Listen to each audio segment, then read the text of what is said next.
Okay, we are ready for the beginning of round 5. This is the round where we're going to be working granny stitches, hence the granny square. There is a note for this round. We're going to count the hidden stitch right after each corner when we skip 3 stitches, and I'll show you how to do that. So the first thing we do, I try to choose a corner that isn't in the same place where I ended, just to keep my ends from all gathering in the same corner. So I'm going to choose this one here. And I just tie my yarn into the corner. Now, an alternate is you can make a slip knot.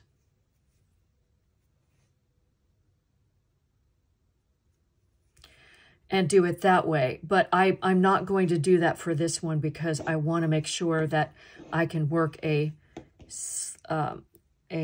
stacked single crochet. So what I do is I pull my yarn through, make a half slip knot, square knot, just pull that in any corner. All right, first thing I have to do is chain 1 because I have to pull my yarn up. So I chain 1, and I'm going to work my stacked single crochet in that corner. Again, you may use chain 2 or 3, whichever you like, because we're going to be working a granny stitch, so it doesn't matter. So I do the first stacked single crochet and pull that over because we need some space, and work 2 more double crochet after that to complete the first granny stitch. Now in this corner, we're working a granny stitch, which is 3 double crochet, chain 3, which will become the corner, and another granny stitch in that very same space. So 3 double crochet. All right, so now to get our granny stitches placed in the right spot along this side, I have to skip stitches. And I mentioned the hidden stitch. Right now, my granny stitch is sitting over the top of that stitch right there. So I'm going to pull it, and I want to work into that stitch right there. So I'm going to skip that, skip 2 more, and work a granny stitch in the next stitch.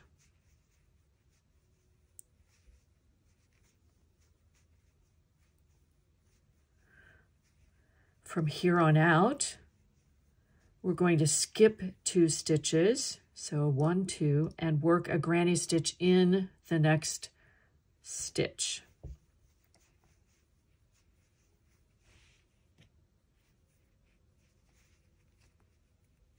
All right.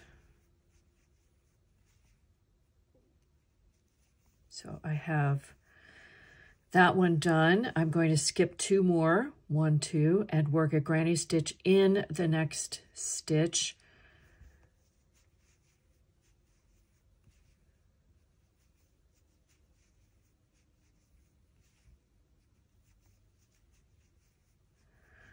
Okay.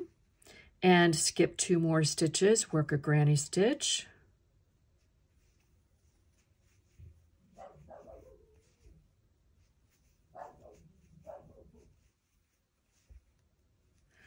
All right, now before the corner, it will look like you have 3 stitches. This is skipped, but this is actually part of the chain 3 corner. It's not part of the puff. So you're going to skip that and work into this chain space for your next corner, which is granny stitch.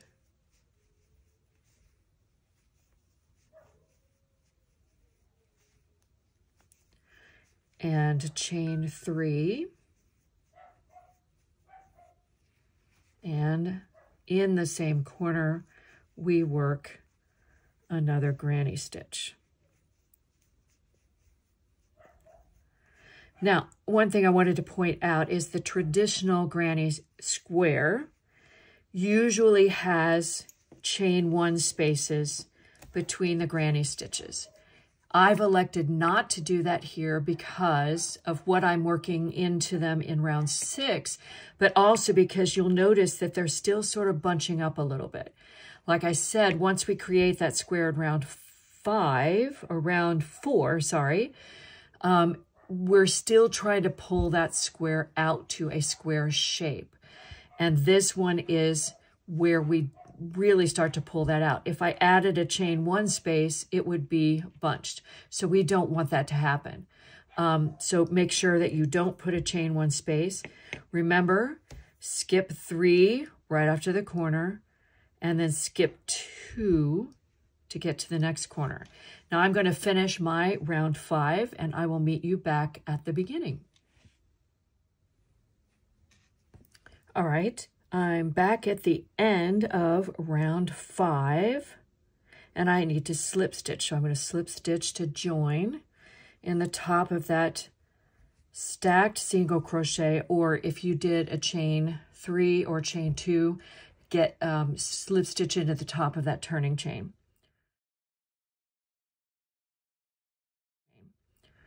All right, so for round 6, we're going to be working double crochet 3s together in the tops of all of our granny stitches. This stitch pattern, the combination of the granny stitches plus what we're about to work, creates what's called the modern granny stitch, which is one of my all-time favorites. It creates such a fluid fabric.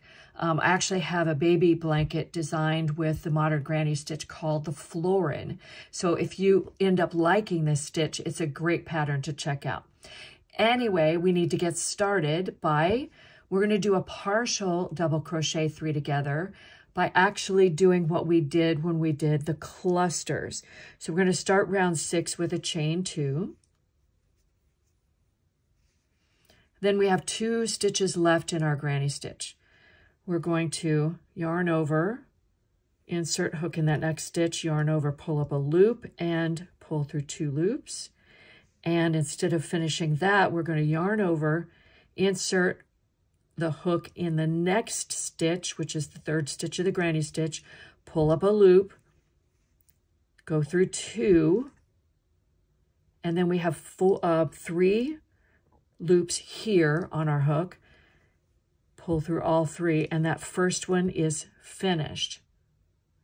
After every double crochet 3 together, this counts as the first one, always chain 2, except in the corner, which we're about to do.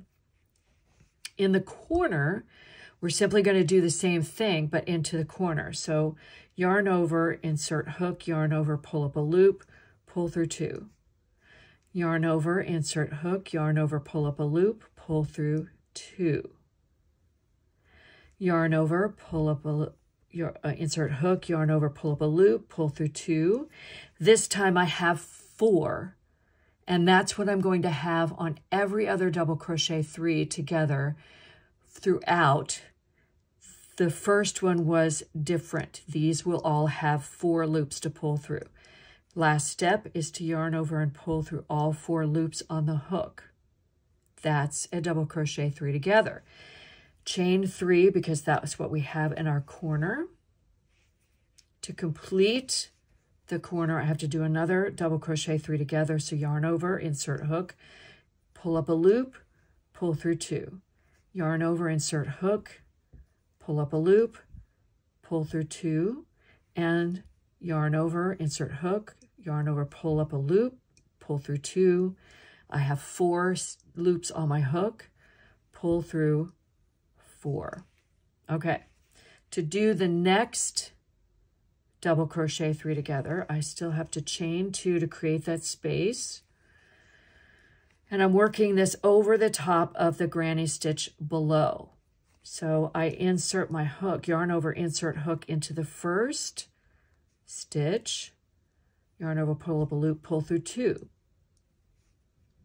Yarn over, insert hook in the next stitch, pull up a loop, pull through 2. And to complete it, insert in the next stitch, pull up a loop, pull through 2, 4 loops on the hook, pull through all 4. And there's where you see the inverted granny stitch appear. We always chain 2 after that double crochet 3 along the side, and we're just going to do that along the entire side. So I'll get us to the next corner. Here's the next one. And always make sure that we chain 2 after that to create the space. Sorry. Next one. And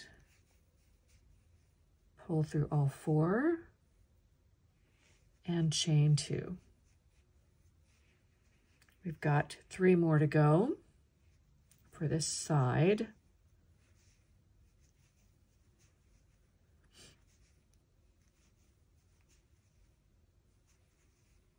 And chain 2.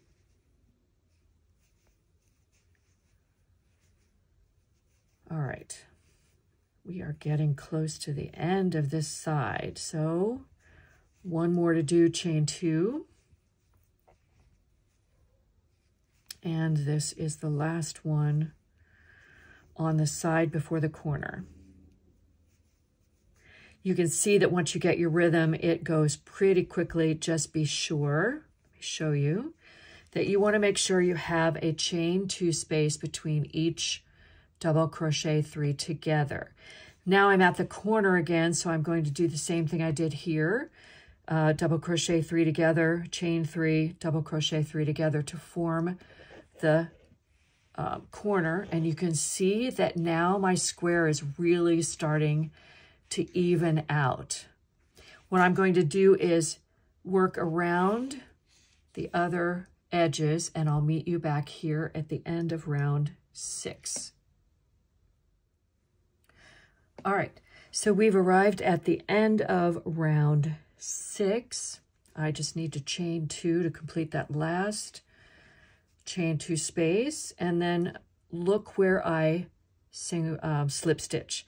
So this is the initial chain 2 that we did to get us started, but I want to slip stitch into the top of that cluster right there. All right, so I'm going to slip stitch in the top of that to complete round 6.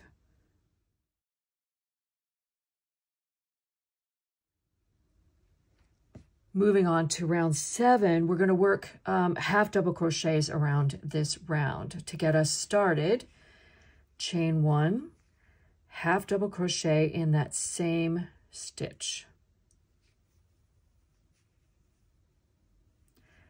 2 half double crochets in the chain 2 space from the round before.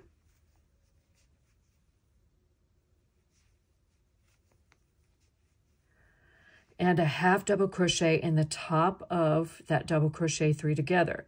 It actually happens to be this stitch right here, not this one, because remember, that's that first chain of the chain 3 corner. So we put that last half double crochet right there. Now we're at a corner, so in this corner we're going to work 2 half double crochets,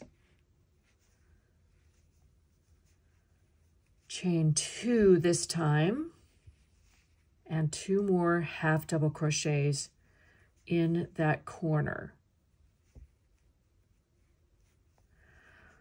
That smaller corner will give us a much cleaner corner once we get to the next round where we're going to be working into the 3rd loop.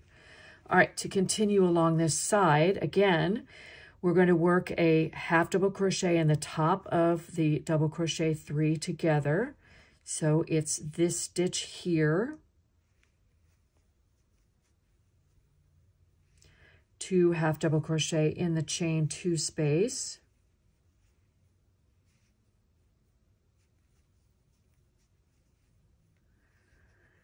half double crochet in the top of that double crochet 3 together, and 2 half double crochets in the chain 2 space. Now we're going to just continue to do that across like we did before. 1 in the top, 2 in the space. When we get to the very end of this row, remember, this is the top of the double crochet through together, and then we're going to do another corner. So I'm going to work around the square and meet you back at the end of round 7. All right, I've arrived at the end of round 7, and this time we're going to do an invisible join for our slip stitch rather than a regular join.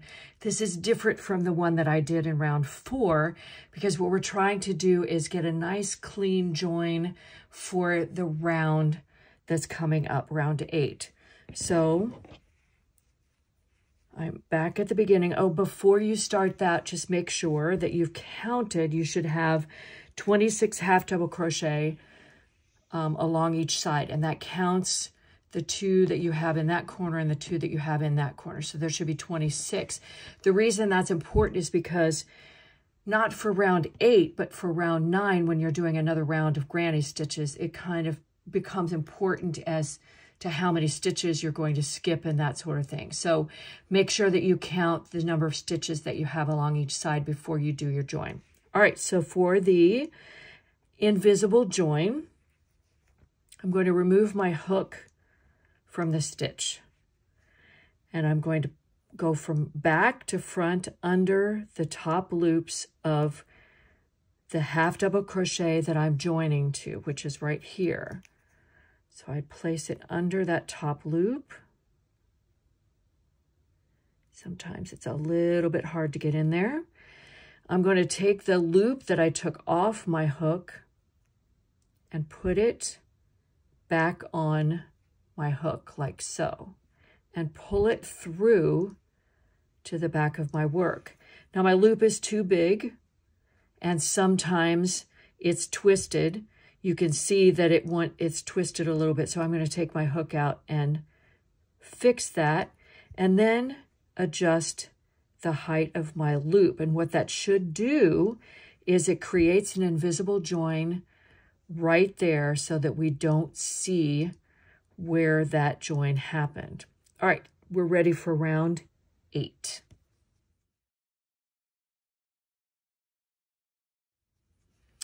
In round 8, we're going to be working a half double crochet in the 3rd loop, which sits on the back side of the work.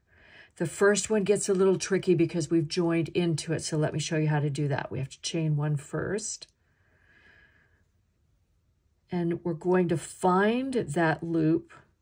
Here's the top loop. It's right underneath, but it's a little bit shorter because of the join.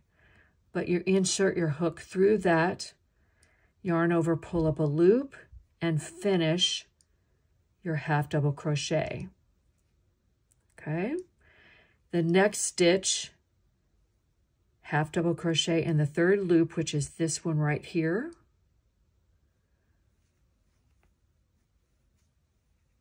And you can see that my loops on the front are starting to pull toward the front. Next stitch is here. This is going to be behind, so insert hook in that 3rd loop and pull it up and finish the half double crochet. And that's what we do all the way around. Now I'll take you to the corner. So we're going to half double crochet in that 3rd loop all the way to the corner space, which is close by. All right, so we don't have anything to work into this. The chains don't work very well for this. So what we're going to do in this corner space is exactly what we did for round 7. That is 2 half double crochets, chain 2 again, and another 2 half double crochets in that corner. Now, in this round, you're going to find that working the first half double crochet in the 3rd loop after the corner gets a little tricky. Here, these half double crochets are actually covering the stitch that you want to work into. We're going to pull them to the right out of the way, and it exposes that stitch. It looks like it's part of the chain, but trust me, the way the stitch is made, the top loop actually sits to the right of the stitch. I'm going to turn that to the back and it's a little hard to see. This is the top loop, this is the top loop. This right here is the third loop. So I'm going to work into that and complete the stitch. Do the next one in the next stitch. And I'm going to do that all the way across and see what happens after the corner. It actually opens up that hidden stitch. We need that stitch for the next round.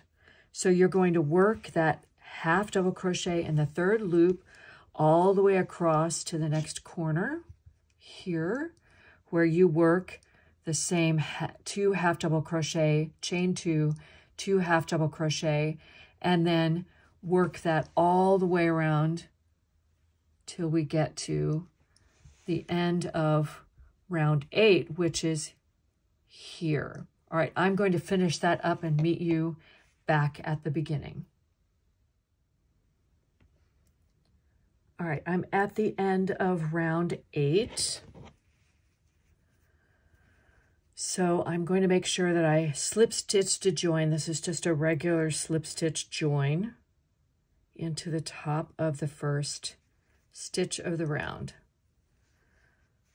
All right, so a couple of things that you need to look out for here. First of all, check out how those loops are pulling forward. Very nice. You want to make sure that you have 26 half double crochets worked in the third loop. That's the exact same number of half double crochets you had for the previous round, plus the 2 half double crochets in each corner. So make sure, it's going to be really important for the next round that you have the right number of stitches as you move on, because now we have 3 more rounds. We're going to be working, round 9 is a repeat of round 5, basically, where you're going to be skipping stitches to work granny stitches and then granny stitches into the corner. So that's why the stitch count is so important on this round, because it will determine how your granny stitches are placed. The very first granny stitch, I'll just show you how that works, of round 9 is actually worked in the same stitch as where the join is. So we're going to do, again, you can do your turning chain 2 or 3 or the stacked single crochet as I'm doing, and then 2 more double crochet in that same space. Now, in order for the granny stitches to be evenly spaced across this row, across this side, I might be skipping 2 or I might be skipping 3. Toward the edges where I have where I'm approaching the corner or just coming out of a corner, I will be skipping 3, but in the interior of the side, I'll be skipping 2. Pay close attention to your written instructions to find out where you skip 3 and where you skip 2. That's really important. Now, I've reached the end of round 9, and all I have left to do is slip stitch to join in the top of that stacked single crochet or turning chain that we had at the beginning. So once we do that, the square for the cowl is actually finished. Before we do that, before we fasten off, make sure you've skipped 3 stitches here, 3 stitches here, 2, 2, 2, 2, 2, 3, and 3, for a total of 1, 2, 3, 4, 5, 6, 7, 8, 9, 10 granny stitches across each side. When you're finished, just like you did in round 4, snip your yarn here, pull this through, and then join invisibly by running your needle through here and tacking it back down through the first one. Okay, so you've made 1 square, make 4 of these total, so you'll make 3 more, and then we'll get to seaming and border in the next video.